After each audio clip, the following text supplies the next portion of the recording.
Okay, so I'm all hacked up in my bus at 7 o'clock on a Friday night. How sad is that? It's not really. No, she is my happy place. And I don't know if I ever told you all the story about my bus and how it started. So, my first thing was this. I love paddle boarding. I love it. And I would go paddle boarding quite a lot. And anybody who's ever tried to squeeze into a wetsuit knows it's not easy in a Volkswagen Beetle. And I priced the price for going to stay at a hotel to go paddle boarding, and it was a fortune. And then I priced how much it would be to hire an RV for the week, and it was £1,000 for a week. And I just thought, I will buy my own. So the next day I went and I looked on Gumtree and I saw this van, and it was a little Ford Transit Mark 6, and I got my friend to check it out, that it wasn't rusty or wonky, and he said it was a good going van. So I bought it and I was so excited, and I didn't know how to tell everybody that I'd bought a van, because it's not really a girly thing to do. And I remember the next day I ended up in hospital. I had to get a feeding tube in through the nose and down the throat. And it was something I dreaded. But I had it for 3 weeks. I was in hospital for 3 weeks. But the 3 weeks that I was in hospital, I got everybody to send me up books on building your own camper. I sat and watched YouTube videos. I have pictures of me sitting with this NJ tube and looking at YouTube videos on how to build my own van. And then I decided that I was all ready. I sat with Amazon and I was sitting ordering everything. I ordered the insulation, I ordered my tiles, I ordered the inverter, I ordered everything. I just sat the whole 3 weeks, and that's what kept me going. And the whole 3 weeks planning this van.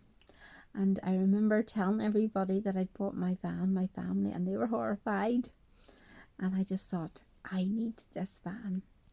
So the day I got out of hospital, I came home and my hall was like Santa's grotto. I was so excited.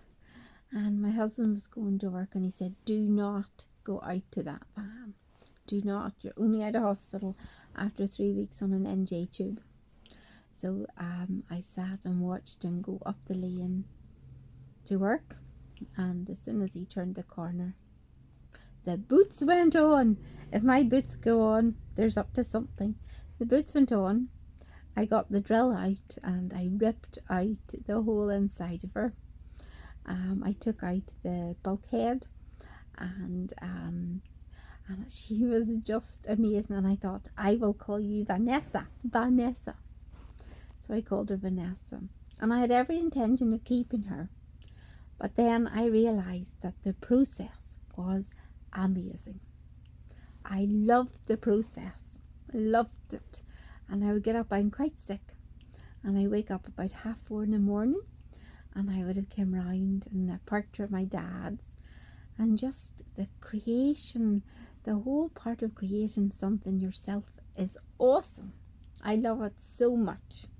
And I got all my tools and I worked on her, and my dad was amazing, and he would come and give me all the support, and everybody else was like, and I got quite addicted to buying tools. I have every tool imaginable. I named them all. But that's where it started. And then I did more and more vans. But in the back of my mind, I thought, I want my bus. And it's really weird. I would see buses going down the street, and I would look at them, and I was aching for a bus.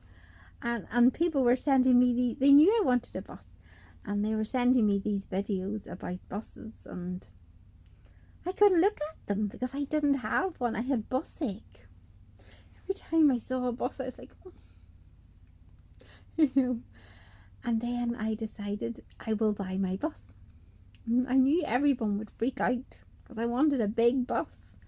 And I remember seeing this Van Hill on Gumtree for £1,000, and I put a bid on, and part of me was sitting as it counted down to 10, 9, 8. So I was like, oh my goodness, I'm going on a bus and everybody's going to go nuts. And the other part of me goes, this is my dream. I am going to own my bus. And I actually felt physically sick when it said that my bid was successful. I was like, oh good gosh, I own a bus. Now telling everybody it wasn't easy. I had to hide it in my friend who is a motorbike racer's yard for about 4 months till I broke the news to everybody, and nobody took it well. Everyone was like, you bought a bus? But when they saw her, they loved her. I named her Snowdrop because she's my little light in a dark place. And every time I come round the corner and see her, I just have this overwhelming joy that I have fought for my dreams and I have built her, and she's gorgeous. I love her, and I look forward to being able to drive her. And I have a neurological condition. I am a sick lady, and yet this drowns out everything. It's good to keep busy. It's good to keep positive. And instead, I used to get frustrated when I didn't sleep. I'd be up at 4 o'clock in the morning quite sick. And I used to think I haven't had any sleep. But now I wake up and think, yay, more time to prepare. I just love her so much. And people look down their nose at me. And they think I'm crazy. And they look down their nose at this bus until they come and see her. And they all say the same when they come inside. They say there's a peace and there's a joy. And she's looking lovely tonight. I got my new kitchen in today, or yesterday I built it. And it's just my happy place. And it's Friday night and it's 7 o'clock. I'm in a big kid in a camp out in a bus. We all have to embrace the kid inside us. We've forgotten that. People, I could do two things with my condition. I could let it beat me and define me, or I could say no. I am going to love my life and cherish it and enjoy it. I would recommend anybody to follow their dreams and do the same. Thank you.